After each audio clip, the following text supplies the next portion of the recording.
सम्पूर्णमा नमस्कार। आज म कुरा गर्नेछु धनी मान्छे किन धनी बन्दै गइरहेछ र गरिब झन् गरिब किन हुँदै गइरहेछ। यसको दुधको दुध पानीको पानी छुट्याउने छु।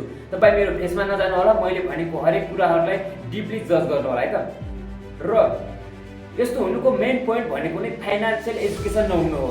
न यो कुरा हामीलाई स्कुलमा सिकाइन्छ, न यो कुरा हामीलाई घरमा सिकाइन्छ। जबसम्म समयले सिकाउँछ त्यति बेलासम्म हामी ढिलो भइसकेको हुन्छ र यो गरिबको रेखाबाट हामी कहिले पनि माथि उठ्किन सक्दैनौँ। जस्तै यसको उदाहरण दिएर म तपाईँलाई स्पष्ट बुझाउने छु।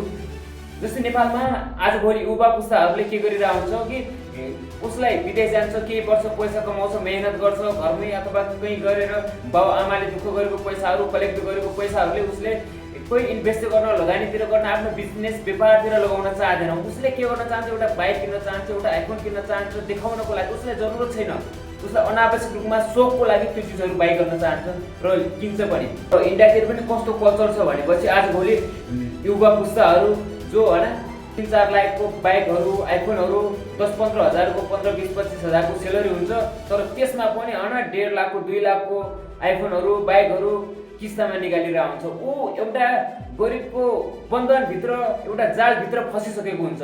उसलाई किस्ता दिँदा दिँदा 3-4 वर्ष त त्यसमै निस्किहाल्छ। त्यसले कहिले पनि लाइफमा ग्रो गर्न सक्दैन। त्यसैले र यदि मानौँ त्यो 3 लाखको बाइक किन्ने ठाउँमा त्यसलाई आवश्यकै थिएन, सोखको लागि किन्ने व्यक्तिहरूको लागि है, शान देखाउनको लागि किन्नेहरूको लागि चाहिँ यदि त्यसले 3 लाखको बाइक किन्ने ठाउँमा 3 लाखको गोल्ड किन्थ्यो भने त्यो 3 लाखको चिज 5 वर्षपछि बाइकको भ्यालु घटेर 50-1 लाख या 1.5 लाखसम्म आउन सक्छ। र ती 3 लाख गोल्डमा इन्भेस्ट गरेको मनी चाहिँ है तपाईँको ठ्याक्कै त्यसको डबल 3 लाख गरेको छ भने 4 लाख 5 लाखसम्म जान सक्छ। त्यसैले फाइनान्सियल एजुकेसन हुन अति नै जरुरी छ यदि उसले आफ्नो फाइनान्सियल डेभलपमेन्ट गर्न चाहन्छ भने।